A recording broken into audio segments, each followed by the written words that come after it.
Alhamdulillahi rabbil alamin arrahmanir rahim maliki yaumiddin iyyaka na'budu wa iyyaka nasta'in ihdinas siratal mustaqim siratal ladzina an'amta 'alaihim. Amin.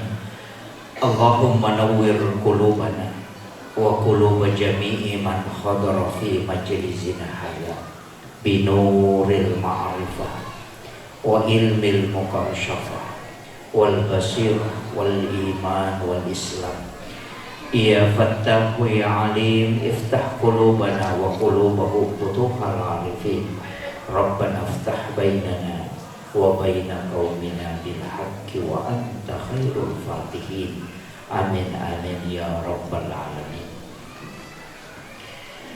Hadratal muhtaramin wal muhtaramat, ikhwanu fillah. Alhamdulillahilladzi rafa'al mustafa manasibal insani wal busyra wa ja'ala israhu min makkah muqaddasi fi lailata wahidatin ayatal kubra. Wassalatu wassalamu ala asyrafil anbiya'i wal mursalin Sayyidina wa maulana wa habibina wa syafi'ina wa ala alihi wa ashabihi wa sahabatihi ajma'in.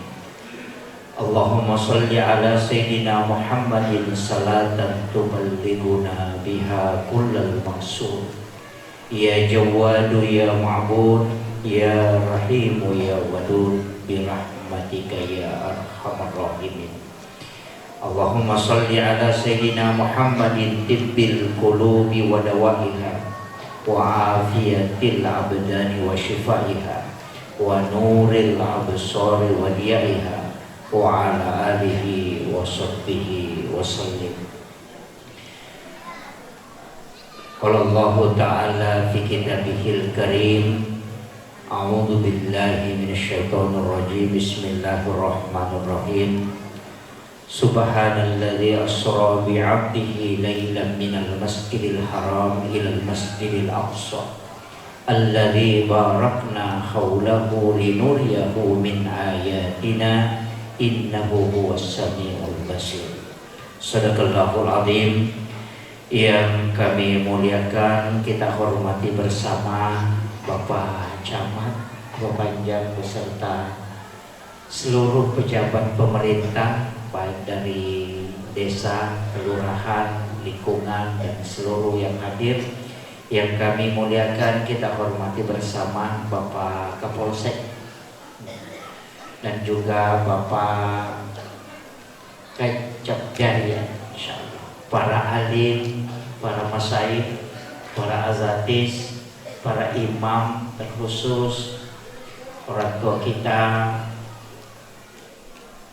Bapak Ketua Majelis Ulama Indonesia Kecamatan Nipa Panjang, beserta seluruh ibu-ibu dan tokoh masyarakat, tokoh agama, para tamu undangan, terkhusus panitia pelaksana peringatan Isra wal Mi'raj yang pada malam hari ini. Sebenarnya jadwal sarama saya kan agak berdekatan Pak ya, yang tempatnya, lokasinya. Jadi mungkin baiknya ceramahnya bersambung pakai episode.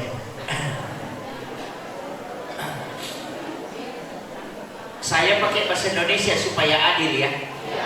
Karena kalau saya pakai bahasa Bugis ada yang pusing. Namanya yang tidak bisa bahasa Indonesia, tidak bisa bahasa Bugis. Ya. Biasanya kalau ceramah yang mungkin di YouTube dilihat itu pakai bahasa Bugis. Kenapa? Karena memang yang merekam itu kalau lokasi ceramahnya di kampung orang Bugis. Karena saya tidak ada media Pak Bu, terus terang, tidak ada YouTube, tidak ada tim, makanya kalau berangkat selalu berangkat sendiri. Jadi saya tidak ada akun YouTube itu, akun ini tidak ada. Dan yang merekam itu kayak begini, saya ceramah dan rekam itu aja yang upload. Jadi saya tidak punya tim. Kalau kita dapat di YouTube apa, itu hanya semua jamaah yang kasih naik. Saya tidak punya tim untuk itu. Jadi itu yang pertama dulu penting saya sampaikan. Supaya nanti biasa ada yang tanya, Pak Ustaz, judul ceramahnya dulu di sini tolong di share. Saya bilang saya tidak tahu karena saya tidak pernah rekam kalau ceramah. Itu sampai kemana-mana tidak pernah bawa orang. Itu karena pesan guru kami. Kalau pergi ceramah jangan bawa orang. Kalau bawa 3 orang, 3 diongkosi, cuma 1 yang ceramah. Itu pesan guru kami. Makanya saya harus jalan sendiri sampai ke Malaysia, ke Jepang itu tidak bawa orang sendiri. Kalau pernah. Ya, alhamdulillah bisa bersilaturahmi pada malam hari ini. Biasanya penceramah berapa menit? Oh, 1 jam. Saya lihat sekarang sudah kurang 5 menit, jam setengah 10. Jadi nanti setengah 11 saya harus berhenti, Pak. Itu sudah 1 jam perjanjian. Saya bukakan jam ini. Pertama, saya tidak menceritakan kisah perjalanan terlalu jauh karena itu banyak ulama, banyak penceramah yang menyampaikan. Saya ingin mengambil dari sisi hikmahnya dan hakikat dari perjalanan itu. Itu yang kita kaji dulu pada malam hari ini. Pertama, Subhanalladzi asra bi 'abdihi lailan minal masjidil haram ilal masjidil aqsa. Ini ayat menyebut 2 tempat. Saya berusaha sepelan mungkin supaya kita bisa tangkap, kita ambil. Minal masjidil haram ilal masjidil aqsa, berarti hanya 2 tempat yang disebut. Padahal Nabi melakukan perjalanan itu dari Masjidil Haram ke Madinah, dari Madinah ke Bukit Tursina, dari Bukit Tursina ke Baitul Lahmi, dari Baitul Lahmi baru ke Masjidil Aqsa. Ini tidak disebut. Yang disebut itu cuma 2. Minal Masjidil Haram ilal Masjidil Aqsa. Jarak Masjidil Haram ke Masjidil Aqsa itu hanya 1400 km lebih. Tapi Nabi dari Masjidil Haram ke Madinah, kemudian dari Madinah ke Bukit Tursina, dari Bukit Tursina ke Baitul Lahmi, dan dari Baitul Lahmi ke Masjidil Aqsa itu sampai 2400 km lebih. Itu Isra, bukan Mi'raj. Ini perjalanan lintasan bumi. Sebelum kita bicara sebelum berangkat, Nabi itu dibelah dadanya. Dalam riwayat yang panjang, semua kan penceramah pasti mengatakan itu. Dibelah dadanya, diambil jantungnya, dimasukkan ke dalam satu wadah yang disiapkan oleh malaikat, dan wadah itu diisi dengan air Zamzam. Ulama syariat, saya harus pisahkan. Ulama syariat mengatakan jantungnya Nabi dibersihkan sebelum diisrakan. Itu ulama syariat. Ulama hakikat itu tidak sepakat. Pertanyaannya, mana yang suci, jantungnya Nabi atau air Zamzam?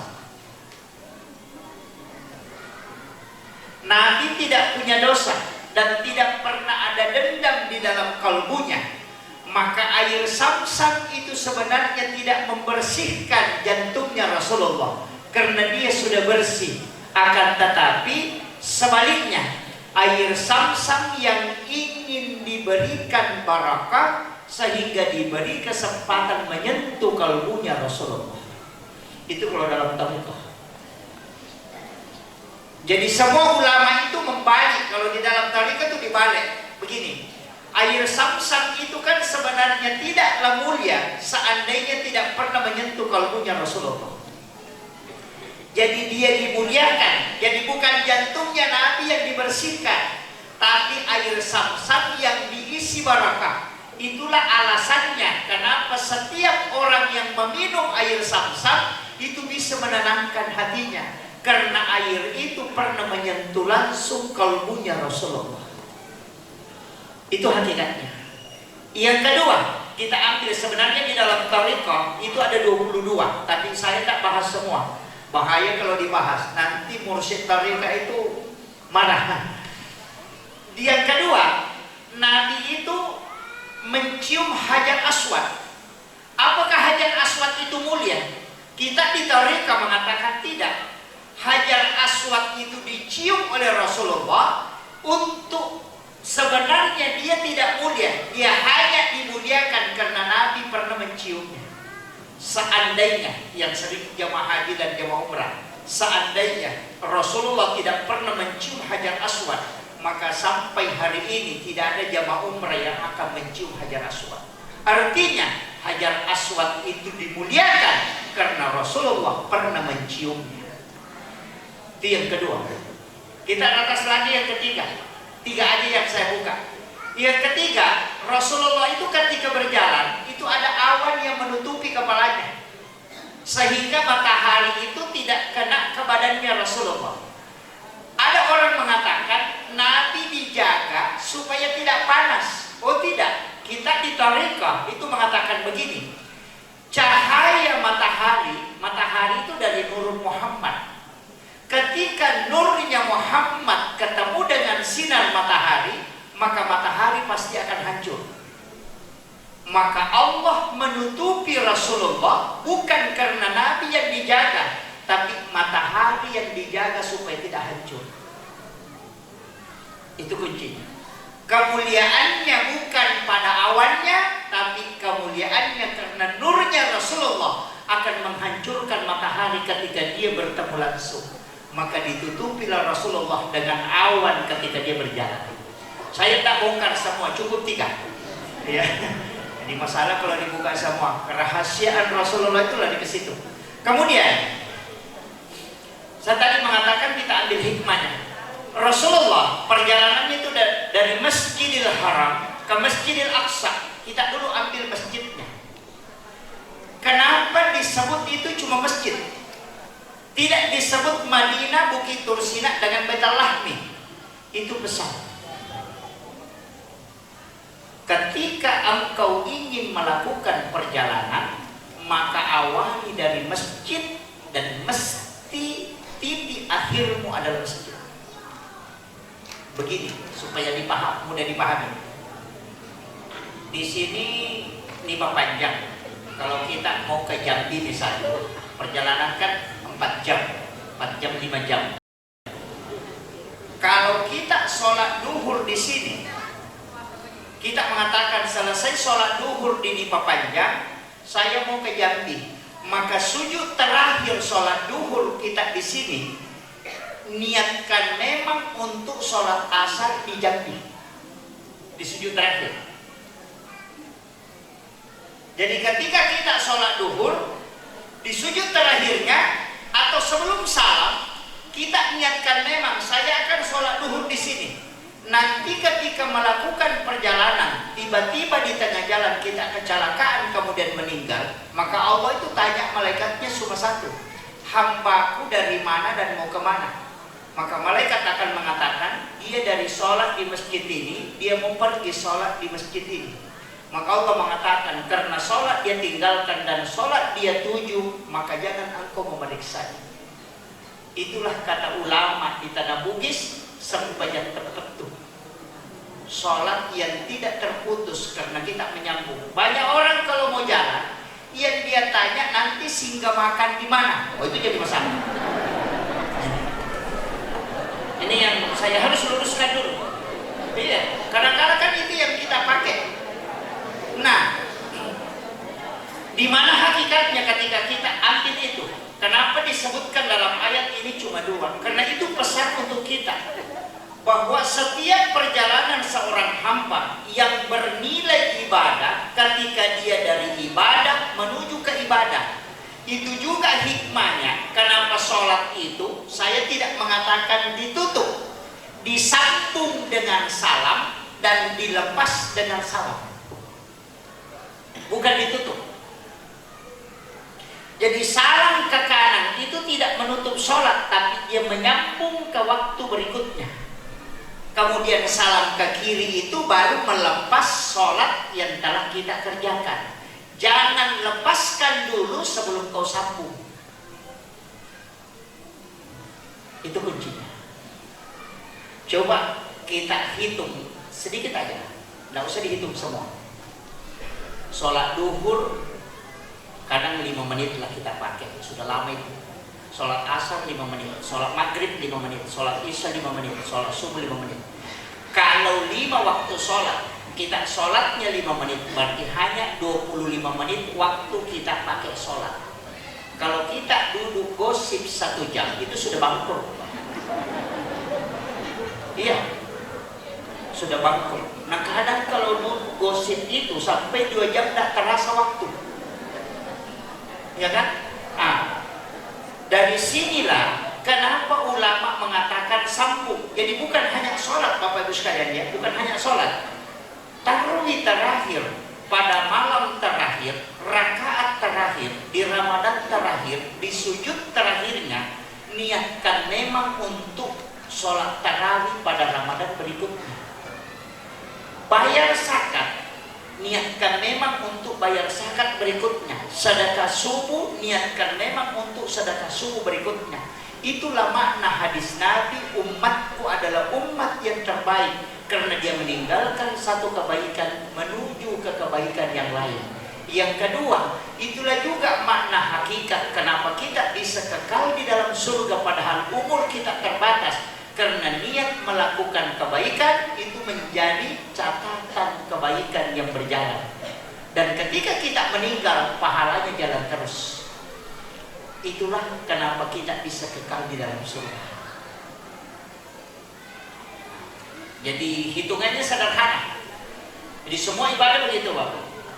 Jadi kalau tidak pakai di sujud terakhir, makanya niat sholat itu ada 2. Ada niat mau sholat, ada niat sholat. Niat mau sholat itu ada di sujud terakhir. Niat sholat ada di takbiratul ihram. Sudah paham kira-kira sampai sini Bu? Ayo. Saya pelan-pelan supaya kita bisa dapat. Jangan sampai setiap tahun Isra Mi'raj baru tidak ada didapat. Itu jadi masalah. Kemudian yang kedua, Nabi itu dari Masjidil Haram dibawa ke Madinah, disuruh sholat. Sholat 2 rakaat. Selesai sholat baru Nabi bertanya, wahai Jibril, tempat apa ini? Kenapa saya sholat di sini? Malaikat Jibril mengatakan, ini adalah Madinah dan engkau akan kelak berhijrah di tempat ini. Setelah itu melakukan perjalanan, dibawa ke Gunung Sinai. Bukit Tursina dari Madinah itu 1000 km lebih, 1046,5 km. Di Bukit Tursina, di Gunung Sinai, Nabi disuruh sholat. Selesai sholat baru bertanya, tempat apa nih Jibril? Kenapa saya sholat di sini? Malaikat Jibril mengatakan, disinilah Nabi Musa kalau mau berbicara dengan Allah. Wa kallamallahu Musa taklima. Selesai di situ, dibawa justru melewati Masjidil Aqsa, 10,7 km ke selatan. Itu ada tempat di situ disebut Baitul Lahmi atau Bethlehem, tempatnya Nabi Isa dilahirkan. Nabi disuruh sholat. Selesai sholat di situ baru dikasih kembali, baru dimasukkan ke Masjidil Aqsa di Palestina. Dan disitulah baru Nabi disuruh naik. Itulah Mi'raj, intan Isra, baru disuruh Mi'raj. Berarti 2000 km lagi perjalanan. Nah, ada 2 hal di sini yang mesti kita luruskan. Nabi sholat di Madinah, Nabi sholat di Bukit Tursina, Nabi sholat di Baitul Lahmi. Berarti sudah ada sholat sebelum Nabi Mi'raj. Coba, kan gitu. Jadi kalau ada orang mengatakan perintah sholat ini nanti ada setelah Nabi pelaksanaan Isra Mi'raj, itu keliru. Karena semua Nabi itu pasti ada perintah sholatnya. Nabi Adam sholat, Maryam sholat. Coba ayat kan mengatakan, kullama dahala alaiha Zakaria al-mihrab wajada indaha rizqan. Kan di situ. Jadi Nabi Zakaria itu membuatkan tempat sholat Maryam. Nabi Isa itu ketika ditanya, saya diutus oleh Allah untuk memerintahkan sholat dan zakat. Itu sudah bicara zakat. Nabi Ibrahim, Rabbana liyuqimas sholat faj'al afidatan. Itu kan sudah disebutkan sholat. Jadi sholat Bapak Ibu sekalian itu ibadah lama, bukan ibadah baru. Mulai sejak Nabi pertama Allah diperintahkan itu sudah turun perintah sholat.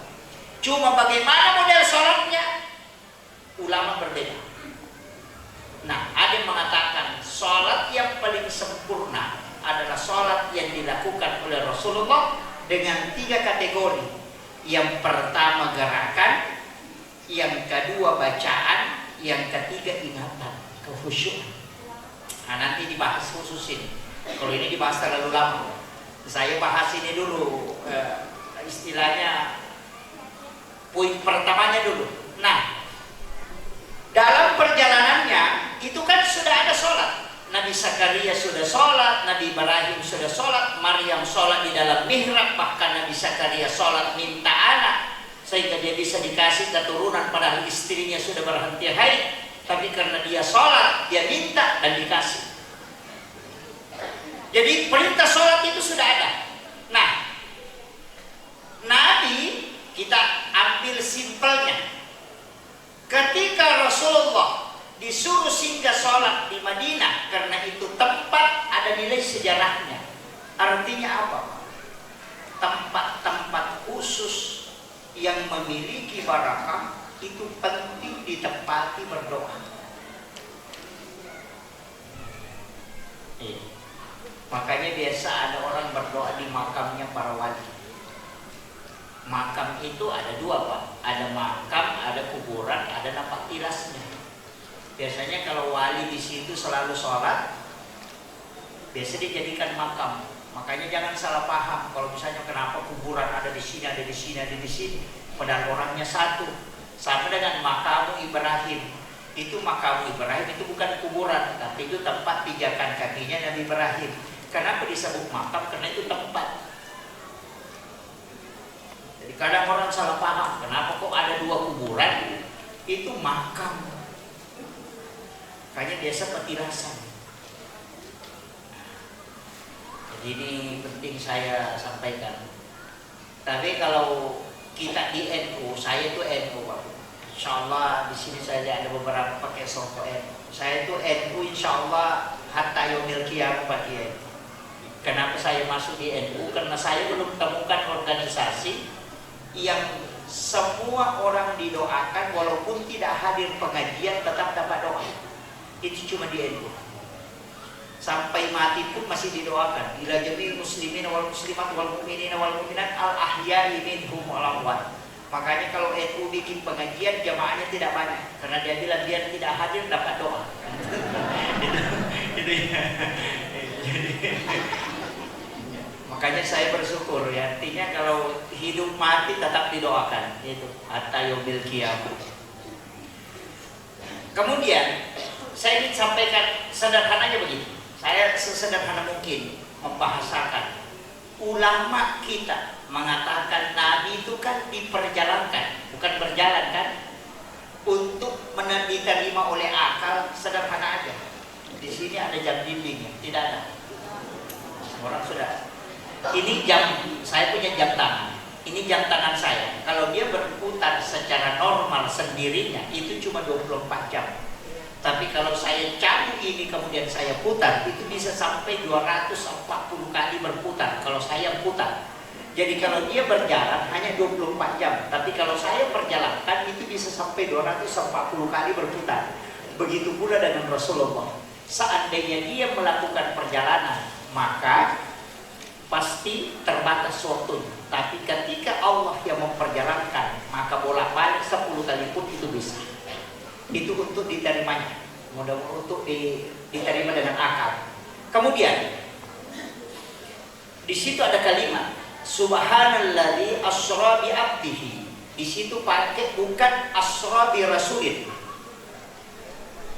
bukan juga asra bi Muhammadin, tapi asra bi 'abdihi. Makanya kalau mau diperjalankan jadi hamba. Untuk menjadi hamba itu ada 7 lapisan. Makanya angka 7 itu kalau orang Bugis, di sini banyak orang Bugis ya. Kalau orang Bugis itu paling senang dengan angka 7. Nah bilang 77. Ya. Makanya ibu-ibu dulu kalau ada uangnya Pak, ada nomor angkanya itu 773, langsung nalipat itu, Nabi bilang, hai Indo dinanya. Alasannya nanti selama uang ini masih ada, insya Allah uangku tidak habis. Memang karena ada uang itu kan. Itu kuncinya. Tapi saya ingin coba menjelaskan dari sisi hikmah, ya, bukan dari sisi syariatnya. Karena ilmu itu begini, ada kajian hadis, ada kajian fikih, ada kajian tauhid, ada kajian tasawuf, ada kajian hikmah. Kalau ilmu fikih disebut kajian Islam, ulamanya disebut fuqaha, mazhabnya Syafi'i, Maliki, Hanafi, Ahmad bin Hanbal. Itu hukum-hukum. Mau sah tidaknya sholat, belajar fikih. Mau tahu bagaimana tata cara haji, belajar fikih. Kalau ulama tauhid disebut kajian iman. Kajian iman ini ulamanya disebut murabbi, mazhabnya Mu'tazilah, Jabariyah, Qadariyah, Sunni, Syiah, Ahlus Sunnah wal Jamaah. Tujuannya, kalau tadi fikih tujuannya adalah untuk mengetahui sah tidaknya satu ibadah. Kalau tauhid untuk mengenal siapa yang disembah. Naik satu tingkat itu ihsan, ulamanya disebut mursyid. Jadi bukan fuqaha, bukan murabbi, tapi disebut mursyid. Mazhabnya itulah ada Qadariyah, ada Naqsabandiyah, ada Khalwatiyah, itu semua thariqah. Jadi kalau mau tahu sholatnya sah atau tidak, belajar fikih. Kalau mau kenal siapa yang disembah, belajar tauhid. Kalau mau mengenali diri dan khusyuk dalam sholat, maka belajar tasawuf. Tidak boleh dipisahkan. Ada yang batal, dilarang bertasawuf, disuruh fikih. Makanya kalau sholat Allahu Akbar, tidak bisa. Kau mau khusyuk melalui jalur gerakan, tidak bisa. Kenali siapa yang kau sembah. Seorang laki-laki kalau terkoneksi hatinya dengan seorang perempuan, baru disebut namanya sudah bergetar.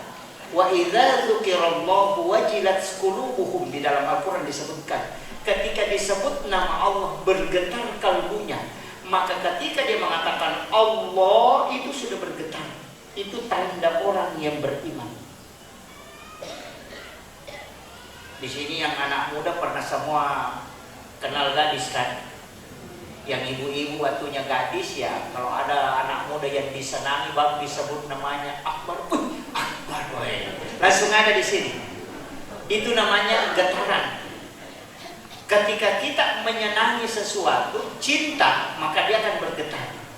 Cinta yang melekat itulah yang disebut dengan iman.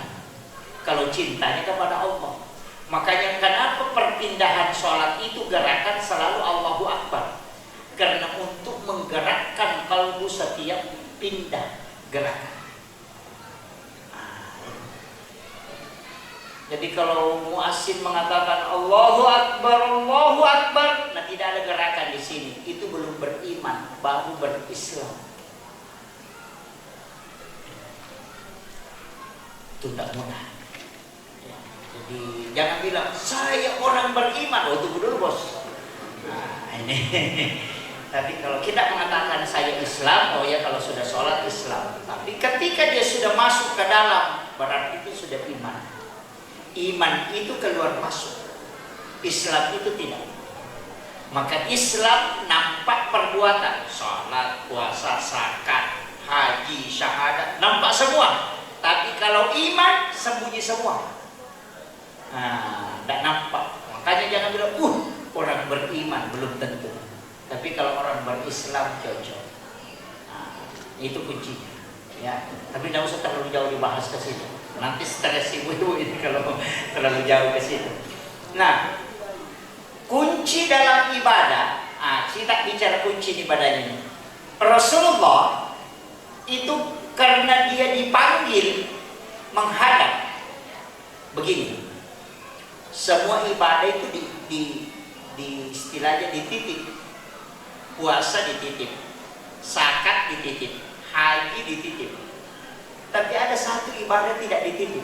Nabi yang diminta langsung menjemput. Itulah sholat. Kenapa ya? Kenapa? Kalau Pak Camat dikirimi SMS atau chat atau surat dari Pak Bupati, berarti itu penting, tapi tidak rahasia, karena masih melalui jalur ada yang membawa. Tapi kalau ingin komunikasi langsung, dipanggil langsung tanpa menyuruh membawa orang lain. Kau langsung menghadap, ketemu dengan saya jam sekian, jangan bawa orang. Minta ajudan untuk dampingi, berarti ada hal khusus yang mau diberikan. Nabi di peristiwa Mi'raj itu dipanggil khusus, walaupun nanti perjalanannya kita akan bahas. Dari langit pertama Nabi Adam, langit kedua Nabi Isa dengan Nabi Yahya, kemudian naik ke langit ketiga ketemu Nabi Yusuf, naik lagi ke langit ketiga ketemu Nabi Idris, keempat naik lagi ke atasnya ketemu Nabi Harun, kemudian ketemu Nabi Musa dan ketemu Nabi Ibrahim. Itu sampai tingkatan langit. Tapi kenapa sholat ini mesti diterima, bukan dititip melalui malaikat Jibril? Jawabannya sederhana, karena satu-satunya ibadah yang tidak menunggu proses waktu untuk dilapor itu cuma sholat. Ya, saya ingin kasih tahu begini, kalau bapak ibu berdoa itu nanti malaikat catat kapan dilapor, hari Senin dan hari Kamis. Makanya bapak ibu kalau berdoa itu dicatat oleh malaikat, tapi malaikat yang mengantarkan doa itu kepada Allah itu cuma 2 kali dalam 1 pekan. Hari Senin dia melapor, hari Kamis juga dia melapor. Makanya kalau suaminya ibu selingkuh hari Selasa, ibu berdoa, malaikat catat, belum dilapor, baru dicatat. Hari Rabu berdoa lagi, malaikat lagi catat, belum dilapor. Nanti hari Kamis baru dilapor. Makanya kalau suami selingkuh hari Jumat, nanti hari Senin baru dilapor. Bisa-bisa menikah belum dilapor. Kan gitu.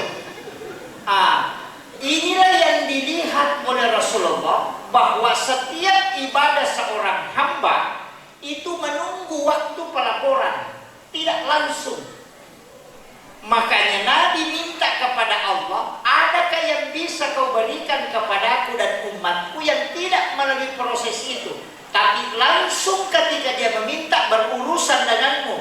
Maka itulah perintah sholat. Makanya sholat disebutkan alat untuk komunikasi langsung dengan Allah tanpa perantara. Makanya satu-satunya ibadah yang tidak bisa dicampur itu cuma sholat. Orang puasa nonton TV tidak batal puasanya. Orang puasa main domino tidak batal puasanya, cuma diskon pahalanya. Iya kan? Iya. Orang haji nonton YouTube itu tidak batal hajinya, tapi ketika kau sholat lakukan itu pasti batal. Orang sholat nonton TV batal sholatnya. Iya. Jadi satu-satunya ibadah yang tidak bisa dicampur dengan ibadah lain itu cuma sholat. Itulah yang menyebabkan dia terlapor langsung tanpa menunggu jalur malaikat. Makanya, ini pokoknya ini, jangan tidak ambil ini. Kalau mau berdoa, minta di dalam sholat, jangan di luar. Ini pokoknya. Karena kalau kita minta di dalam sholat, kalau kita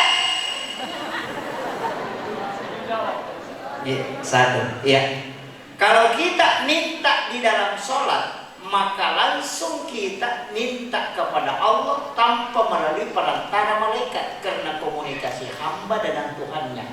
Tapi ketika selesai salam baru kita berdoa, malaikat akan catat, nanti hari Kamis baru dia lapor. Ini yang banyak orang keliru memahami. Karena kebanyakan kita nanti selesai salam baru berdoa.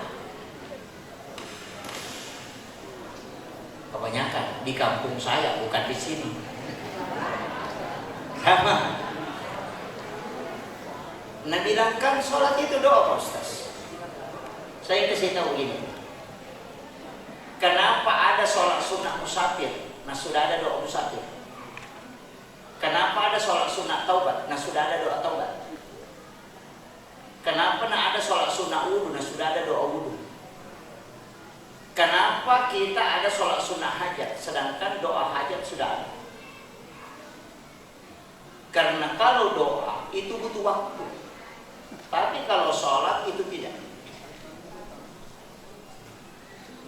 Kalau kita mau melakukan perjalanan, berangkat hari Selasa, pulang hari Rabu, itu belum dilapor malaikat, karena nanti hari Kamis dilapor, kita sudah kembali. Sederhana itu Pak. Makanya Rasulullah setiap ada masalah yang dihadapi pasti sholat. Pasti. Coba. Itu aja kuncinya Pak Bu. Makanya sholat itu adalah doa. Apalagi di sujud terakhir, tidak usah dilepaskan, cukup dalam hati, minta tembusin. Tempat hamba paling dekat dengan Tuhannya ketika dia bersujud. Itu kuncinya. Makanya kalau ada masalah kita hadapi, langsung ambil lagi wudu kemudian sholat. Karena sholatnya orang yang ada masalahnya insya Allah khusyuk. Iya, khusyuk itu. Kalau ada uang kita, ada anak kamu pembayaran sekolah, ada Tommy suami butuh uang, ada Tommy anak butuh uang, nah tidak ada uang dipegang, ada Tommy orang arisan, masinga, datang menagih, nah tidak ada uang dipegang. Pasti kalau kita sholat berdoa pasti khusyuk itu. Kalau angkat tangan, ya Allah, kenapa? Habis uangnya. Tapi kalau masih ada uang 1 juta di saku, kemudian kita butuh untuk anak-anak membayar, nah pembayarannya cuma 300.000, kita berdoa itu pasti setengah-setengah. Karena kita yakin kalau tidak ada nada moba di sini. Kan begitu. Dari situlah kenapa semua nabi nanti mentok baru dikasih jalan keluar. Nabi Musa ketika dikejar oleh Fir'aun, di depannya sudah lautan, mundur ribuan pasukan. Kalau dia lompat mati, mundur mati juga. Maka di situ disuruh memukulkan tongkatnya. Apa kaitannya tongkat dengan air laut? Pakai ember saja tidak bisa habis. Kenapa pakai tongkat? Cuma Allah memberikan isyarat, tidak ada kaitannya. Cuma harus ada usaha. Maryam ketika melahirkan Nabi Isa, tidak ada yang bisa dia lakukan. Dia bersandar di pohon kurma yang kering. Tidak mampu karena baru-baru dia melahirkan, kekurangan darah. Dia butuh suplemen makanan. Maka Allah menyuruh Maryam untuk menggoyang batang kurma itu. Kenapa mesti digoyang? Nah, orang ini sudah baru-baru melahirkan. Kenapa Allah tidak jatuh? Karena sudah di langit. Kata ulama, Allah tidak memberi rezeki kalau tidak ada jalurnya. Bukan kekuatanmu diinginkan, yang penting usahamu. Makanya kalau bekerja Pak, jangan memaksakan fisik. Karena bukan seandainya bila kekuatannya orang Pak kaya. Tidak ada yang paling kaya pertama itu buruh di pelabuhan. Tak 3 karung beras ngangkat, lari. Tidak kaya-kaya. Apalagi kalau bilang doa yang bikin kaya orang, tidak ada ustaz naik motor Pak. Kalau doa yang bikin kaya naik pesawat semua ustaz. Karena setahu semua ustaz doanya kaya, itu coba tanya. Iya, saya itu kadang Pak ketawa itu kalau ke Kalimantan, ke Papua, kadang ada jamaah, Pak Ustaz minta amalan supaya bisa kaya. Sudah 5 mobilnya, baru yang ditempati minta, belum ada mobilnya. Itulah seandainya malaikat dia, aku pasti dia ketawa kok. Iya kan, itu juga. Iya, sama itu ibu-ibu datang minta supaya didoakan punya keturunan. Nah ustaznya apa istrinya tidak ada anaknya. Tapi dari situ ulama mengatakan memang tidak. Jangan melihat dia, karena ada orang diijabah doanya untuk kita. Jadi jangan bilang, dia lagi miskin kenapa mau minta doa di sana. Oh tidak. sesuatu yang diajarkan ke situ itu cocok untuk kita pakai. Maka jangan pernah berhenti minta nasihat kepada siapapun. Jangan pernah berhenti minta didoakan oleh siapapun. Karena boleh jadi dari bibirnya orang itu diijabah oleh Allah apa yang kita alami. Itu kuncinya. Aja tak ada alina lagi teman dong. Ini jadi masalah kan. Ini bahasa Indonesia ini. Nah, itu kuncinya. Makanya saya kasih tahu begini Pak. Sederhananya, kalau ada masalah, ambil air wudhu, kemudian sholat. Tadi saya bilang kalau kita melakukan perjalanan, dihafal semua aja doa musafir toh? Hafal semua aja Bu?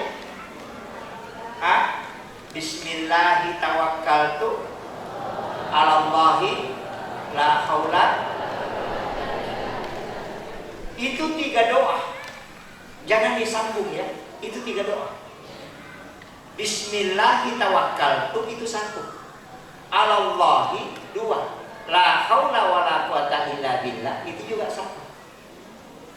Jadi kalau dibaca itu Bismillahi tawakkaltu, hadapkan dulu apa yang kau mau capai, apa yang kau mau urus. Jadi mulai dengan nama Allah, baru berserah diri ke Dia. Jadi kalau ada kita mau urus, mau pergi menagi di situ, hadapkan dulu, tenangkan dulu, hadirkan Allah. Kemudian ketika kita sudah connect, baca Bismillahi tawakkaltu, dengan asmamu aku berserah diri. Kita mau jalan Allah, kita pisahkan itu, baru baca Allah. Serahkan ke Allah, jangan kau yang ngurus, biarkan Dia menjadi wakilmu. Kemudian setelah kau serahkan, baca nih, la haula wala quwata illa billahi wa huwal aliyyil azim. Tidak ada daya dan kekuatan kecuali hanya datangnya dari Engkau. Jangan makin. Kalau ada masalah pasti ada solusinya, karena kita sudah serahkan kepada yang mengurus semua urusan. Jangan kita bilang ke sini kan nanti baru belok ke sini, ini nanti bukan jalan baru ke sini. Baru satu dan kerja sudah mandek, pusing dia. Itulah banyak orang karena dia tidak serahkan urusannya kepada yang mengatur urusan. Jangan dibaca Bismillahirrahmanirrahim. Bahkan kalau dalam tariqah, dalam tasawuf itu dipisah. Bismillahi di ba itu kan ba 1 titik, kemudian sa itu kan 3 perjalanan, min itu adalah kembali ke tanah. Itu kalau dia, tapi saya nggak lakukan itu. Cukup bismi saja. Makanya bismillahi, ba itu kasih hilang diri kita. Itu di semua orang dari 1 titik. Kenapa dia dibawa? Karena itu penghambaan. Sin itu melewati 3 masa. Sekarang akan datang, dan yang telah kita lewati. Mim itu turun ke bawah. Makanya ketika membaca bismillah, maka hilangkan dirimu. Allah itu lafzul jalalah, yang dilepas apapun tetap menunjuk ke Dia. Jadi kalau lama kita itu bismillah, baru tawakkaltu alallahi, la itu huruf la begini.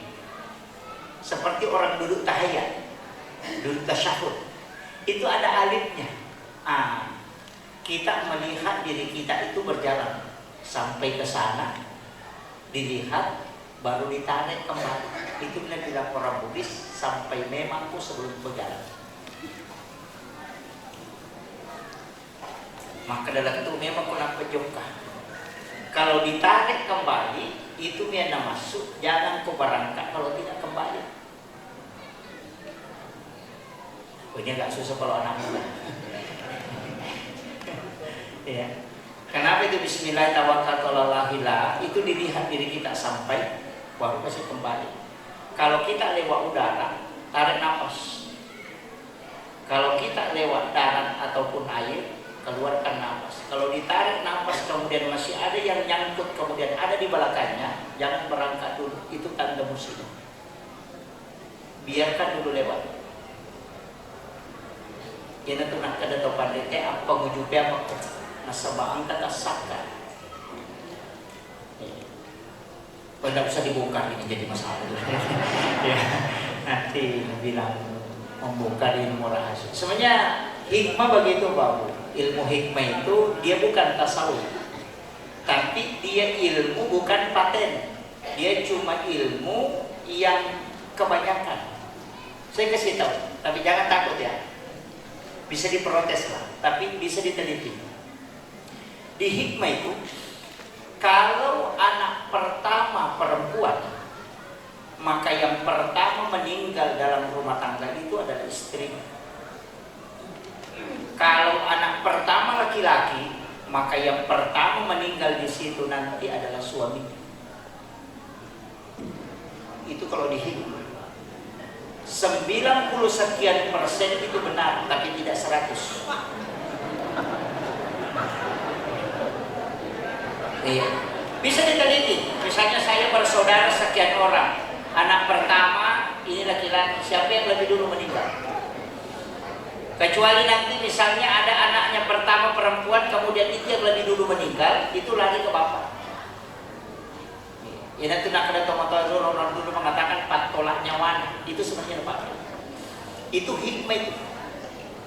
Itu bukan fikih. Kalau dicari di kitab fikih sampai kiamat itu tidak ketemu. Kemudian sifat ini masih hikmah. Ini bukan tasawuf. Kalau anak pertama, kalau mau mengetahui sifatnya, sifat jelek ibunya diambil anak pertama, tapi sifat baik bapaknya ada di anak pertama. Jadi kalau mamanya suka ngambek, anak pertama itu suka ngambek. Kebalikannya, kalau anak kedua sifat jelek bapaknya dia ambil, tapi sifat baik ibunya dia ambil. Itu anak kedua. Jadi itu kalau hikmah. Sampai semua ukuran-ukuran itu ada. Dan saya pernah pelajari di orang Bugis, mungkin masih ada di sini Pak, yang biasa ukur pedang keris apa namanya, kawali, padi. Biasanya ukur pakai tangan kan? Itu untuk mengelabui sebenarnya. Bapak jangan ukur pakai tangan. Cuma kenapa dia ukur pakai tangan? Dia sudah pakai tali atau rotan. Dia pertemukan di kepalanya, baru dia ukur pakai tangan. Itu supaya tidak diukur kepala itu diperlihatkan. Kalau mau bikin badik, kalau dalam ilmu hikmah, ambil benang, tarik ke kepala, pertemukan di depan, baru tarik. Minta orang bikinkan pedang keris sepanjang itu. Kalau keris itu kita bawa dan orang cabut untuk membunuh kita, itu tidak mau keluar dari sarungnya. Itu tidak ada baca-bacanya. Yang penting ukuran kepala. Itu ilmu hikmah. Tapi saya tidak usah bongkar semua. Pejabat bawa keris begini panjangnya, kalau ini itu ada semua itu ukurannya. Ya, itu masuk dalam ilmu hikmah. Orang tua kita dulu mempelajari itu, makanya banyak itu Pak. Sama sekarang banyak hal yang saya perhatikan itu orang melanggar. Termasuk bikin rumah. Itu kan ada rumah kita itu pintu 2 depan, pintu besarnya kan. Kadang kita bikin pintu 2, satu lebar, satu besar, sempit. Kan ada begitu Pak, dengan alasan minimalis. Kadang pintu 2 sempit sini, lebar sini, tapi pintu 2 kan. Satu misalnya ukurannya 80, satu ukurannya 50. Itu pantangan betul dalam ilmu hikmah. Karena nanti pemilik rumah itu akan ada yang selingkuh. Itu bahaya. Itu kalau dalam hikmah. Tapi tidak usah kembali bongkar pintunya. Nanti jadi masalah itu.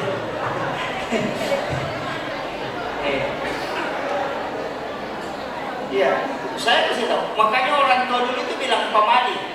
Makanya dulu orang tua itu kalau mau bikin rumah, datang bertanya ke ahli hikmah. Dia bilang, saya mau bikin rumah. Dia bilang, sini, ukur matamu dari mata ini tarik ke telinga. Baru dikasih kembali. Ditanya berapa jendela, kalau 3, dia kasih kembali. Itu baru dia tarik, baru kasih tahu, ini ukurannya, bikin jendela begini lebarnya. Itu kalau ada pencuri Pak, kalau dia pegang itu jendela, bersamaan talinya itu dengan mata bergerak. Itu Nabi bilang orang, saya simpan jendela aku di mataku, makanya aku tahu.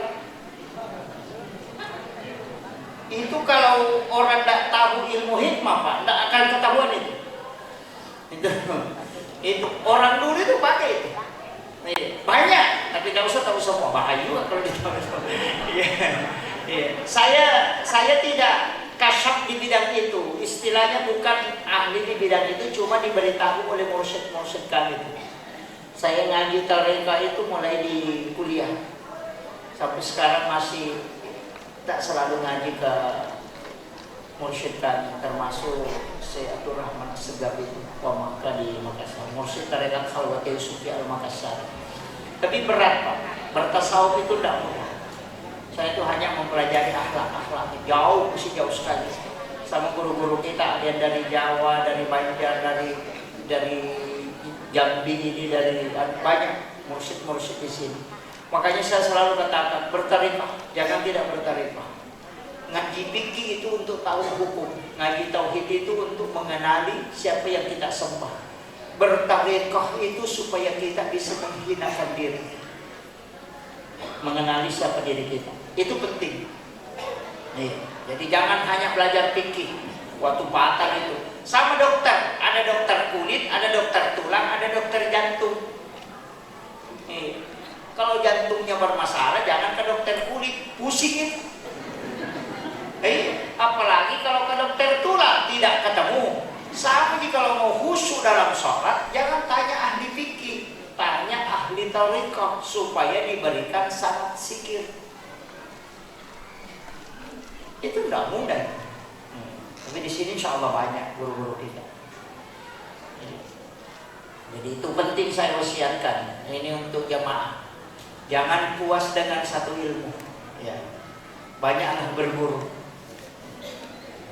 Jadi ini juga saya Pak diundang sebenarnya musibah juga. Saya itu viral di YouTube musibah. Saya itu makanya saya tidak pakai beberapa hal itu untuk menghindari banyak hal. Saya sengaja menghindari banyak hal itu. Kenapa takut? Tidak mudah. Jadi yang paling enak itu sebenarnya sembunyi. Kalau nampak begini, foto minta berkah, itu jadi masalah itu. Berkah minta ke foto, wah itu jadi masalah itu. Kalau berkah itu amalan. Makanya saya sering memberikan amalan ke jamaah.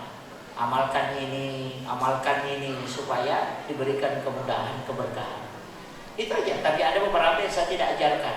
Kenapa? Itu harus melalui sanad langsung. Itu makanya kalau pikir-pikirnya boleh. Itu penting. Kemudian, wah ini tinggal sedikit. Dimalas sedikit. Tunggu dulu. Saya persingkat. Jadi kuncinya, kalau kita bicara perjalanannya Rasulullah itu dari Isra kan Madinah, Bukit Tursina, Baitul Lahmi, kemudian masuk ke Masjidil Aqsa, kemudian naik bertemu di langit pertama itu ketemu Nabi Adam. Di langit kedua ketemu dengan Nabi Isa dengan Nabi Yahya. Ini 3 nabi Pak lain. Kenapa ini yang menjemput Nabi? Namanya Nabi.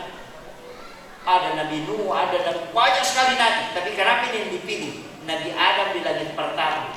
Nabi Adam itu tidak ada bapaknya, tidak ada ibunya. Naik ke langit kedua, ketemu Nabi Isa dengan Nabi Yahya. Ini Nabi hampir seumuran. Nabi Isa lahir tanpa bapak, Nabi Yahya lahir dari ibu yang sudah tidak haid. Coba. Itu lain. Kalau Nabi Idris nanti lain lagi tuh. Dia pengantin baru ketika dia bersama dengan istrinya. Apa yang bilang? Wala zikrullahu akbar. Lebih nikmat ketika aku berzikir daripada bersama dengan istriku. Itu pengantin baru. Kira-kira kalau ada pengantin baru Nabi bilang lebih nikmat kalau sholat daripada sama istri. Itu luar biasa. Itu sudah kelasnya Nabi Idris itu. Yang banyak pengantin baru tidak sholat subuh. Wah, itu. Ya. Makanya ini saya rugi kalau kita tidak ambil ini. Mudah-mudahan kita bisa petik. Saya tidak ambil dari Nabi Adam, saya langsung ambil ke Nabi Yahya. Nabi Yahya ini kan bapaknya adalah Nabi Zakaria. Ini Nabi Isa itu dilahirkan oleh Maryam. Maryam itu dipelihara oleh Nabi Zakaria. Ya, kalau ditaruh ya, Nabi Zakaria itu kan tidak punya keturunan. Orang Bugis bilang mana? Orang tidak ada anaknya. Dia memperhatikan, istriku sudah berhenti haid. Artinya semua ilmu kedokteran sepakat, orang apapun kalau mengatakan sudah tidak haid perempuan, mustahil dia punya anak. Maka karena dia yakin bahwa saya tidak bisa punya keturunan, maka diambillah Maryam, anak gadis belia yang umurnya antara 8-9 tahun, dipelihara di rumahnya. Jadi anak angkatnya Nabi Zakaria itu Maryam, ibunya Nabi Isa. Jadi dia bawa, tapi dia bikinkan bilik kamar, di dalam kamarnya dia bikinkan tempat sholat dengan 2 anak tangga. Itulah alasannya kenapa sajadah imam itu 2 lapis. Dikasih amplas di bawah, baru dikasih sajadah di atasnya. Karena mihrab yang dibuat Nabi Zakaria itu di dalam biliknya Maryam itu 2 anak tangga. Tapi Nabi Zakaria bikin kamar, bilik, tidak ada jendelanya, cuma lubang angin, sehingga Maryam tidak dilihat oleh orang yang lewat, dan dia juga tidak melihat orang lain. Makanya Bu, kalau bikin kamar untuk cewek jangan ada jendelanya.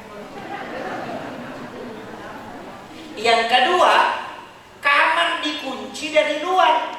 Kuncinya diambil Nabi Zakaria, nanti dibuka kalau dibawakan makanan. Makanya kalau ada anak gadis, kuncikan kamar. Kita kasih kunci motor, makanya biasa masuk angin. Ini jadi masalah. Nah, kullama dahala, itu kan ayat. Kullama dahala alaiha Zakaria al-mihrab wajada indaha rizqan. Itu aneh. Karena setiap Nabi Zakaria masuk ke tempat sholatnya Maryam, itu wajada indaha rizqan. Dia menemukan ada makanan. Dan anehnya itu buah-buahan musim panas di musim dingin. Bukan musim durian. Kenapa ada durian? Makanya dia bertanya, anna laki haza. Itu ayat. Hei Maryam, dari mana ini? Apa jawabannya Maryam? Wa min indillah. Ini langsung dari Allah. Nabi Zakaria itu kan bilang, ini bukan nabi, ini anak gadis belia, dia bukan nabi. Masa langsung dikasih dari Allah? Saya saja yang tinggal di rumah ini tidak pernah dikasih langsung rezeki. Makanya dia ulang itu, anna laki haza. Nanti Maryam mengatakan, wa min indillah, innallaha yarzuqu man yasha bighairi hisab. Kalau Allah mau memberi rezeki kepada hambanya, itu tidak melalui proses. Nabi Zakaria itu menangis, malu dan terharu. Apa kata dia? Keluar ke situ. Itu coba. Nabi Zakaria sudah jalan pikirannya. Bukan doanya anak ini yang mustajab, tapi tempatnya yang istimewa. Karena saya di rumah ini juga sholat berdoa cuma tidak dikasih. Tapi kenapa dia dikasih? Berarti tempatnya. Dia suruhlah Maryam keluar. Keluar di situ. Hunalika da'a Zakaria rabbah. Maka masuklah Nabi Zakaria di situ berdoa. Wa huwa qaimun yusalli fil mihrab. Sementara dia berdiri sholat di dalam mihrab, apa yang dia minta? Rabbi habli min ladunka dzurriyyatan thayyibatan innaka sami'ud du'a. Coba. Ayat itu mengatakan wa huwa qaimun yusalli. Sementara dia berdiri sholat, bukan sesudah sholat. Jadi dia sholat minta. Apa mintanya di dalam sholat? Rabbi habli min ladunka dzurriyyatan thayyibatan innaka sami'ud du'a. Apa yang terjadi? Fanadatul malaikatu qaimun yusalli fil mihrab annallaha yubassyiruka bi Yahya. Langsung, wahai Nabi Zakaria, Allah menjanjikan kau seorang anak laki-laki nabi bernama Yahya. Coba. Apa pesannya Pak? sesuatu yang mustahil kata manusia. Ketika engkau minta di dalam mihrab dan sholat, maka itu tidak mustahil. Itu pesan. Nabi Zakaria berdoa di rumahnya, berapa tahun minta anak tidak dikasih, tapi ketika dia langsung masuk ke mihrab, maka saat itu pula diijabah doanya. Itulah alasannya kenapa Ki Haji Maimun Subair bikin kamar pribadi, di dalamnya ada tempat ibadah khusus yang disebut dengan mihrab. Kenapa Guru Teki Abdul Rahman Ambodale kamarnya dia bagi dua, sebelah dia tempat tidur, di sebelahnya dia tempat dia sholat. Dia kasih bantal kecil untuk melapisi kakinya ketika dia berzikir. Ketika ada santrinya mau pulang, minta uang sama Guru Tak karena tidak ada transport. Guru Tak bilang, masuk ke kamarku nak, lihat di situ di bawah sajadah. Setiap anak-anak memasukkan tangannya untuk mengambil uang itu tidak pernah habis. Dari mana? Wa min indillah. Inilah yang kita tidak buat.